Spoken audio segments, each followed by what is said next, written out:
अवसर मैं हूं आपके साथ साहिल खेरी। नजर न्यूज़ में कुछ खास और अहम खबरों के ऊपर। जम्मू के सुहाजना इलाके में रिंग रोड पर शुरू हुए टोल प्लाजा का विरोध चरम पर पहुंच चुका है। टोल प्लाजा पर आज भी कई लोगों ने जोरदार प्रदर्शन करते हुए सरकार को यह फैसला लेने के लिए जमकर लताड़ लगाई। लोगों के मुताबिक सरकार ने जल्दबाजी में इस टोल प्लाजा को शुरू कर दिया है, जबकि रिंग रोड अभी पूरी तरह से नहीं बन पाई है। इसके अलावा स्थानीय लोगों से भी टोल वसूला जा रहा है, जिसे किसी भी सूरत में बर्दाश्त नहीं किया जाएगा। उन्होंने चेतावनी दी कि यदि कल से स्थानीय लोगों से टोल वसूलने की प्रक्रिया बंद न की गई तो इसके नतीजे अच्छे नहीं होंगे। दूसरी ओर यहां टोल देने वाले वाहन चालक भी सरकार से बेहद खफा नजर आए और उन्होंने भी जमकर अपनी भड़ास निकाली।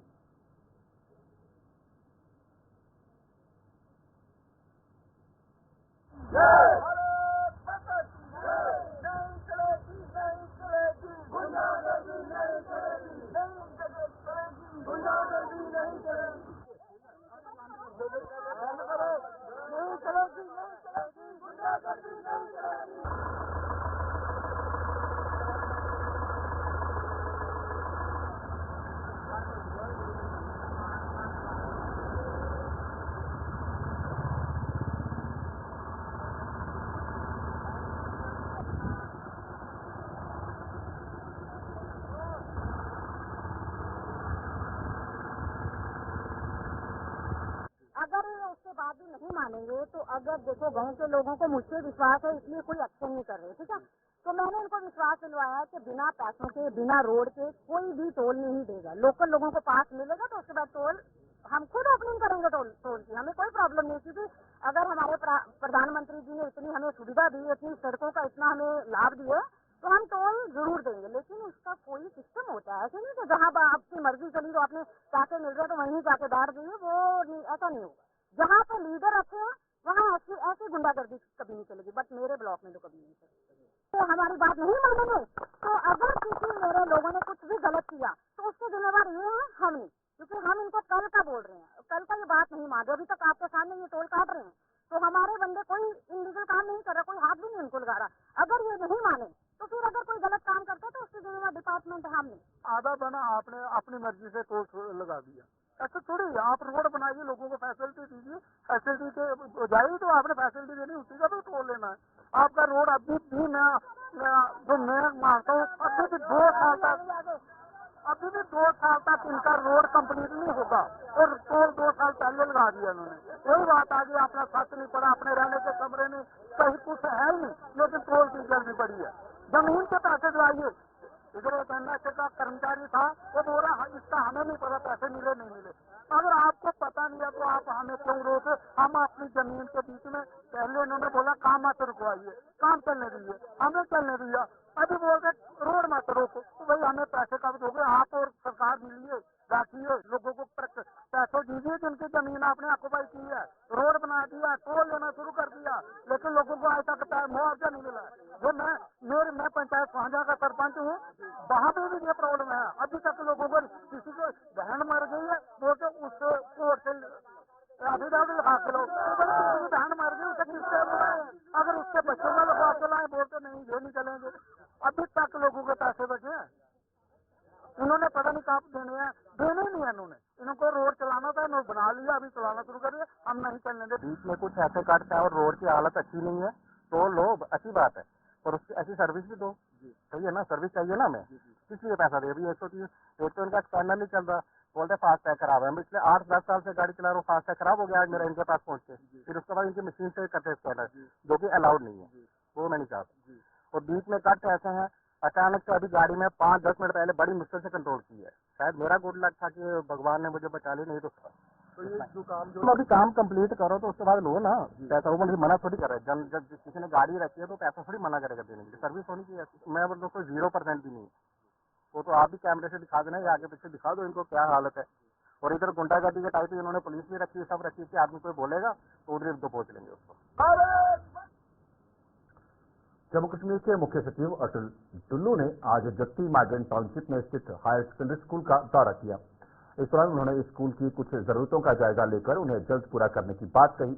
मुख्य सचिव ने माइग्रेंट कैंप में रह रहे लोगों से भी बैठक कर उनकी समस्याएं सुनी।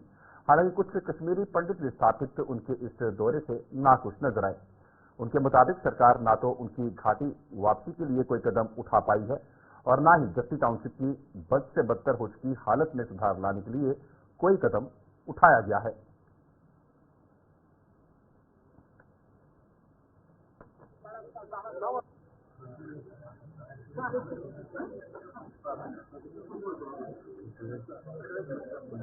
यहाँ पर जो भी गवर्नमेंट विदेशी स्कीमें लागू होंगी सर मुझे ये बताइए, जब मेरे को रहने के लिए घर नहीं है तो वो बेचारा वो अपनी स्कीम कहाँ से लागू करेगा? दुकानें 15 साल से बंद पड़ी है, उनको आज तक इलाज नहीं किया गया। अभी हम ये कुछ लागू करना चाहते थे, यहाँ पे कुछ स्कीम लागू करना चाहते थे, लेकिन उनके पास कोई जमीन नहीं है, उनके पास कोई शेड नहीं है, वो वहां से प्रोडक्शन कैसे शुरू करेंगे जब तक आप उनको वो प्रोवाइड नहीं करेंगे? सेक्रेटरी साहब, हम आपसे कुछ नहीं मांगते, मुझे मेरी जमीन का मुआवजा, इसे 25 का जो मुआवजा है मुझे वो दे दीजिए। जो मेरी जमीन वहाँ आगे पड़ी है मुझे सब मुआवजा दीजिए। ये सेक्रेटरी साहब, मैं आपसे कुछ नहीं मांग रहा हूँ। जो मेरा एक्सप्रेसिया जो आपने उस टाइम फिक्स किया था 90 जिससे मकान जलाए थे, किसने जलाए? आज तक उसकी इन्वेस्टिगेशन नहीं हुई है। और एक्सप्रेसिया दिया 50%, बाकी 50% कहाँ गया भाई? क्यों नहीं देंगे? विद इंटरेस्ट, वो हमें विद इंटरेस्ट चाहिए। मैं इनको बहुत शाबाशी देता हूँ, बहुत वेलकम करता हूँ उनको कि उन्होंने बड़े शॉर्ट पीरियड में बहुत अच्छे से काम किए हैं, लेकिन जो मेन काम है मेरी घर वापसी, मैं कब तक विस्थापित रहूंगा सर? मेरी घर वापसी कब होगी? मेरा घर कहाँ है? मेरा फ्यूचर कहाँ है? आप लोग का कानून है, दबाइए, गोली मरवाइए, लेकिन मेरा घर कहाँ है? मेरा फ्यूचर कहाँ है?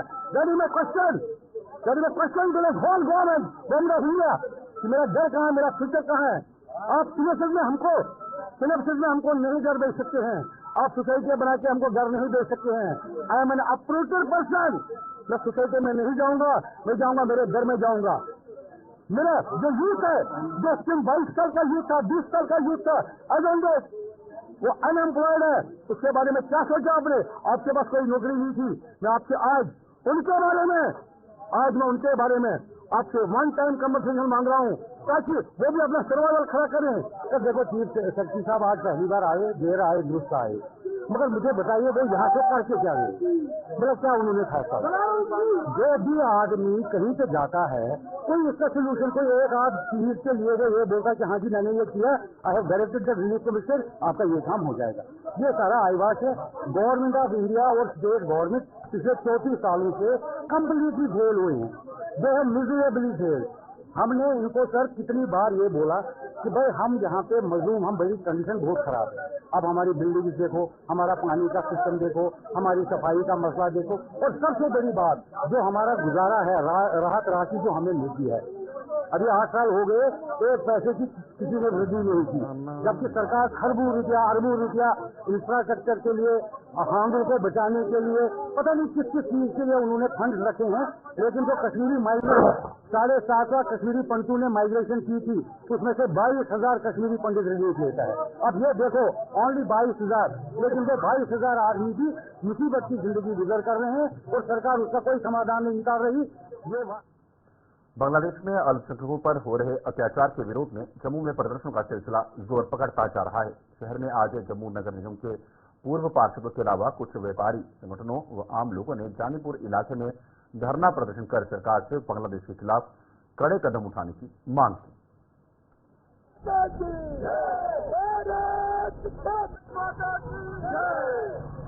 बांग्लादेश के हिंदुओं पे अत्याचार नहीं करेंगे। भारत माता की जय, भारत माता की जय, वंदे मातरम। पे अत्याचार नहीं करेंगे। जो हमारे अल्पसंख्यक लोग बांग्लादेश में रह रहे हैं, जो अत्याचार उन लोगों पे किया जा रहा है, उसकी हम कड़ी निंदा करते हैं।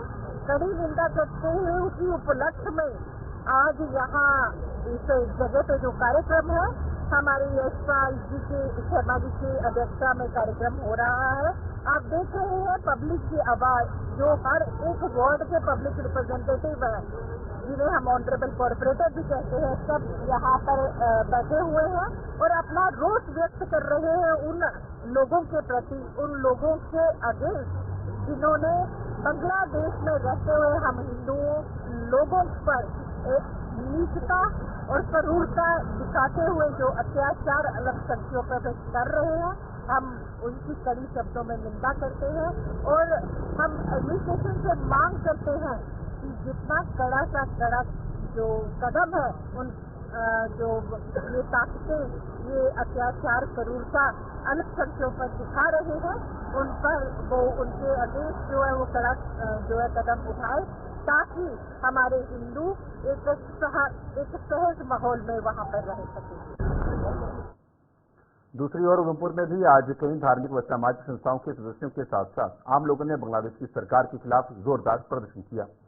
इन लोगों ने एक सुर में वहां अल्पसंख्यकों को निशाना बनाए जाने का पुरजोर विरोध करते हुए भारत सरकार से बांग्लादेश के अल्पसंख्यकों की सुरक्षा के लिए उचित कदम उठाने का आह्वान किया।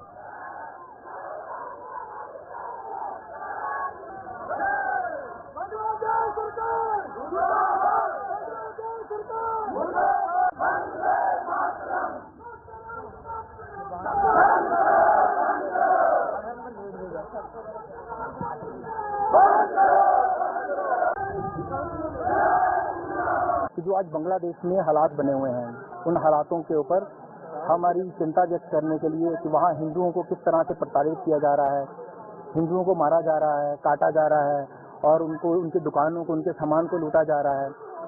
ऐसे में कोई भी आज उनके लिए आवाज़ नहीं उठा रहा, चाहे वो कोई देश हो, चाहे वो हमारे देश के सेकुलर हो, चाहे कुछ भी हो।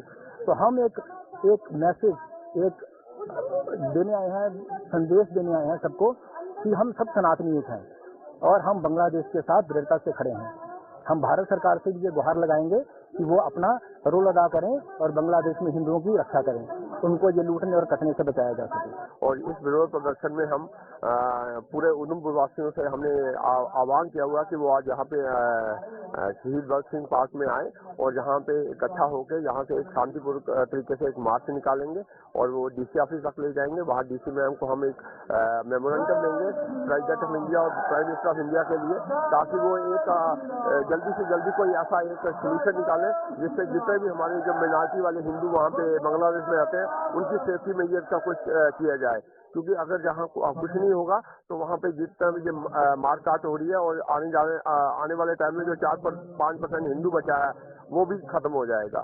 तो इसी के विरोध में हमने ये एक प्रदर्शन निकाला। हमारे संत समाज को वो वहाँ पे उन्होंने अंदर कर दिया को और हमारे हिंदू समाज में बहुत अच्छी तरह से उनकी दुकानें, उनके घर और उनकी हत्या की जा रही जो कि भारत का हिंदू समाज नहीं करेगा।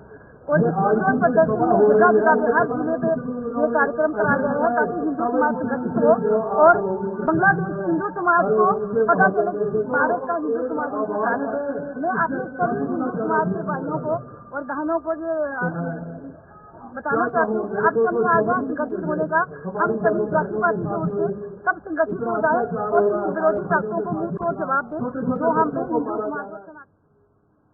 इस बीच रियासी में भी आज श्री सनातन धर्म सभा के नेतृत्व में हिंदू संगठनों ने एक रोष रैली निकालकर सरकार से बांग्लादेश में रहने वाले हिंदुओं की सुरक्षा सुनिश्चित करने की मांग की। सनातन धर्म सभा ने बांग्लादेश में उपजे हालत के लिए वहां की सरकार को जिम्मेदार ठहराते हुए अपनी मांगों संबंधी केंद्र सरकार के नाम एक ज्ञापन डीसी को सौंपा।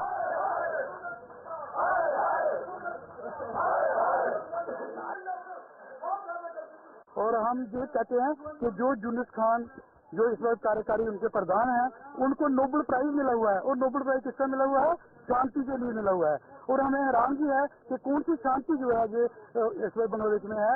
और हम ये अपील करते हैं जिन्होंने ये नोबेल प्राइज दिया हुआ है उनको कि इन पर गौर करें और ऐसे आदमी से ऐसा प्राइज जो है वो वापस लेना चाहिए।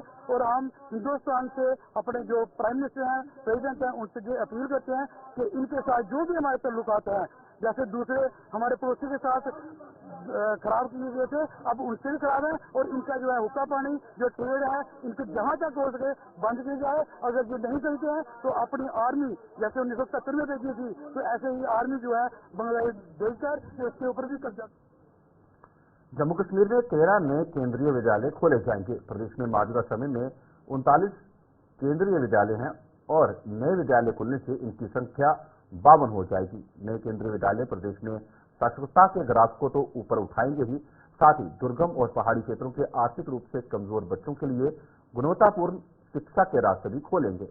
नई दिल्ली में प्रधानमंत्री नरेंद्र मोदी की अध्यक्षता में हुई आर्थिक मामलों की कैबिनेट बैठक में देश में 85 नए केंद्रीय विद्यालय और 28 नए नवोदय विद्यालय खोलने को मंजूरी दी गई। इस फैसले में जम्मू कश्मीर को सबसे अधिक केंद्रीय विद्यालय मिले हैं। देखिए हमारे संवाददाता शिल्पा शर्मा की ये रिपोर्ट। मंत्रिमंडल ने नए केंद्रीय विद्यालय की स्थापना को मंजूरी दी है। जम्मू कश्मीर में 13 के करीब नए केंद्रीय विद्यालय बनने जाएंगे और पूरे भारत में जो है वो 85 के करीब नए केंद्रीय विद्यालय की स्थापना को मंजूरी दी गई है। जम्मू कश्मीर में रामबन, रियासी, कठुआ, पुलवामा, कुपवाड़ा, पुंछ जैसे जिलों में जो है वो नए केंद्रीय विद्यालय की स्थापना को मंजूरी दी गई है। इस पहल का उद्देश्य यही है कि ग्रामीण और शहरों यानी कि दोनों क्षेत्रों में गुणवत्तापूर्ण शिक्षा तक पहुंच को बढ़ाना है। जो रिमोट एरियाज है वहां पर एजुकेशन जो है वो बूस्ट करना है। इसका अगर लागत की अगर हम बात करें तो 5 करोड़ की लागत से जो है वो ये नए 5 करोड़ से भी अधिक लागत से ये नए केंद्रीय विद्यालय जो है वो बनाए जाएंगे, जहाँ पर इस परियोजना में 2025-26 से शुरू होकर ये 8 साल तक चलेगी।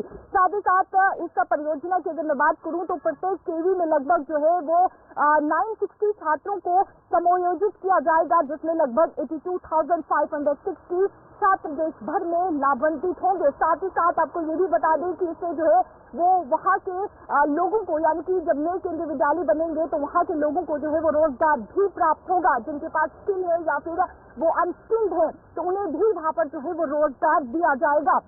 इस लागत की अगर मैं बात करूं तो आप देखिए 5 करोड़ से भी अधिक की लागत से जो है नए केंद्रीय विद्यालय को तैयार किया जाएगा और 5,388 स्थायी कर्मचारी के लिए रोजगार पैदा करने के अलावा इस पहल से निर्माण कार्य के दौरान जो है वो कुशल और अकुशल श्रमिक के लिए जो है वो रोजगार पैदा होने की भी उम्मीद है। यानी कि जो स्किल है या फिर अनस्किल्ड है, जिनके पास स्किल है और जिनके पास स्किल अगर नहीं है तो उनके लिए भी ये रोजगार जो है वो पैदा करने की यहाँ पर उम्मीद की जा रही है। साथ ही साथ जो अर्धसैनिक बल है और जो सैनिक बलों के जो बच्चे हैं और साथ ही साथ जो सेंट्रल एम्प्लॉयज के बच्चे हैं यानी कि जो वहाँ पर ट्रांसफर हुए हैं उनके बच्चे, उन्हें जो है वो वर्ल्ड क्लास फैसिलिटी नए केंद्रीय विद्यालय में जो है वो प्राप्त की जाएगी। लेकिन इस पहल की उद्देश्य की अगर मैं बात करूँ तो साफ तौर पर इस पहल का यही उद्देश्य है कि जो ग्रामीण क्षेत्र है, जो शहरी क्षेत्र है, जो रिमोट एरियाज है वहाँ पर एजुकेशन को बूस्ट करना है और हर एक बच्चे को जो है वो शिक्षा प्राप्त हो सके, इसको लेकर जो है वो ये कदम उठाया गया है। जम्मू कश्मीर में कुल मिलाकर 13 के करीब जो है वो नए केंद्रीय विद्यालय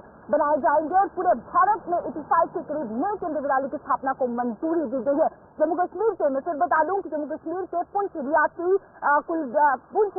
पुलवामा, कुपवाड़ा और साथ ही साथ कठुआ जैसे जिलों में जो है वो नए केंद्रीय विद्यालय की जो है वो स्थापना को मंजूरी दी गई है और इसका उद्देश्य साफ तौर पर यह है कि जो रिमोट एरियाज है वहां पर एजुकेशन को बूस्ट करना है।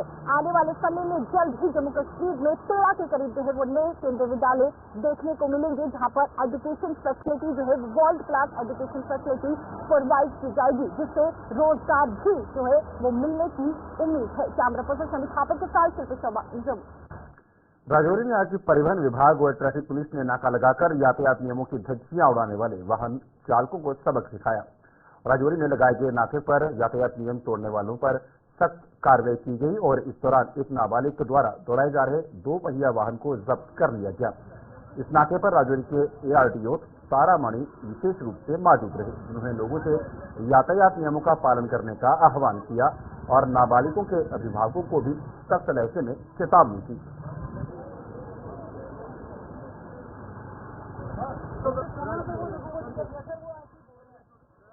जितने भी वायलेटर आ रहे थे सब पकड़े गए हैं।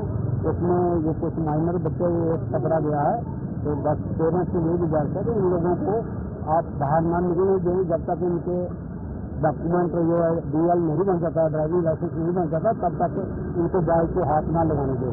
और बच्चों से भी गुजारिश करूँगा कि आप पेरेंट्स का कहना मानें। लाइफ जो है ये इसका रिप्ले नहीं है। लाइफ जिंदगी में अपनी जान जो हाथ पर जिनके गवाए हुए हैं, जो रोड एक्सीडेंट में हाथ पर मतलब गवा जाते हैं, अब इनकी तरफ देखिए, ये इसका रिप्ले नहीं मिलेगा, आपको चांस नहीं मिलेगा। आप अपनी जिंदगी बचा के रखें और एक कायदे और कानून के साथ जो भी ट्रैफिक रूल्स है वो आप फॉलो करके ही बाहर निकलें। डोडा में लोगों द्वारा सड़कों पर अवैध रूप से किए गए अतिक्रमण के खिलाफ आज कड़ा अभियान चलाया गया। जिला प्रशासन द्वारा म्युनिसिपल काउंसिल व डोडा पुलिस के सहयोग से चलाए गए इस अभियान के दौरान सड़कों के किनारों पर अवैध रूप से पार्क की गई गाड़ियां जब्त कर ली गई। इसके अलावा यातायात नियम तोड़ने के जुर्म में कई वाहन चालकों के चालान भी काटे गए।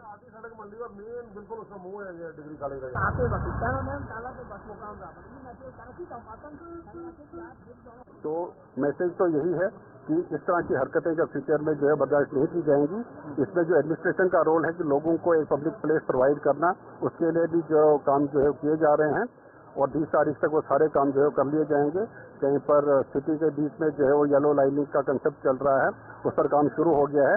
उस येलो लाइनिंग में जो है पब्लिक प्लेसेस आइडेंटिफाई की जाएंगी जहां पर पार्किंग जो है वो हो पाएगी।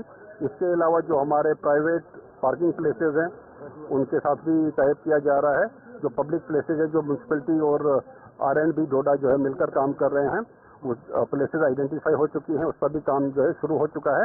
20 तारीख से पहले वो सारे प्लेसेस आइडेंटिफाई करके वो पब्लिक के यूज के लिए जो है ओपन कर दी जाएंगे। कुछ गाड़ियां जो है वो सीज भी की जा चुकी है और साथ साथ में हम जो बाकी लोग हैं जिनके पास ड्राइविंग लाइसेंस नहीं है, कोई सीट बेल्ट का यूज करते हुए जो ना पाया गया हो, कुछ लोग ऐसे भी थे जो ड्राइविंग के टाइम जो है वो मोबाइल का यूज भी करते हुए पकड़े गए हैं, उन सभी की भी चालानी हुई और लोगों को भी साथ साथ में अवेयर किया जा रहा है। लगातार फैल रहे मुंह के कैंसर को रोकने के उपायों और लोगों में जागरूकता लाने के तौर तरीकों पर चर्चा के लिए राजौरी में आज एक CME का आयोजन किया गया। डिस्ट्रिक्ट हेल्थ सोसाइटी द्वारा इस CME में जम्मू स्थित इंदिरा गांधी डेंटल हॉस्पिटल के डॉक्टरों ने अपने सहयोगी के साथ संबंधित विषय पर मंथन करने के साथ साथ मुंह के कैंसर के प्रति लोगों में जागरूकता लाने की जरूरत पर बल दिया। राजौरी के DC अभिषेक शर्मा इसमें मुख्य अतिथि के तौर पर शामिल थे।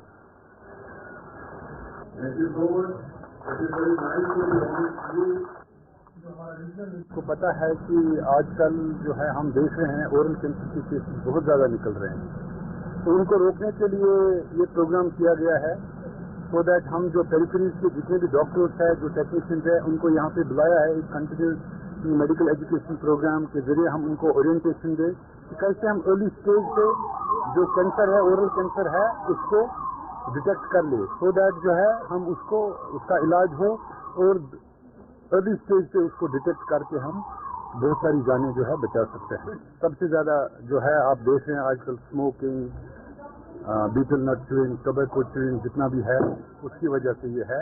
और हमने इस प्रोग्राम में यही और इन्हीं प्रोग्राम्स को हम जो है पेरिफेरीज में इम्प्लीमेंट करके यही लोगों तक मैसेज पहुंचाएंगे कि आप जो है नशे से बाज आ जाइए। सिगरेट स्मोकिंग जो है, जो आप बीटल नट च्यूइंग, तम्बाकू जो भी खा रहे हैं, जिसकी वजह से ये कैंसर जो है बहुत ज़्यादा फैल गया है और आप देख रहे हैं कि इस कैंसर की वजह से बहुत ज़्यादा मौतें हो रही है। जिसका फोकस है ओरल हेल्थ और कैंसर के बारे में अवेयरनेस क्रिएट करना, लेटेस्ट टेक्नोलॉजीज, डायग्नोसिस टेक्निक्स के बारे में उनको बताना और कैसे बेटर स्क्रीनिंग हो सकती है पेशेंट्स की, ताकि पहले ही अर्ली स्टेजेस पे डिटेक्शन पॉसिबल हो और उनको पेशेंट्स को जो है टाइमली ट्रीटमेंट मिल पाए। इस तरीके से पूरी एक वर्कशॉप आज यहाँ पे ऑर्गेनाइज। गुलिस्तान पर खबरों का सिलसिला यूं चलता रहेगा। फिलहाल न्यूज स्क्रिप्ट में दीजिए इजाजत। नमस्कार।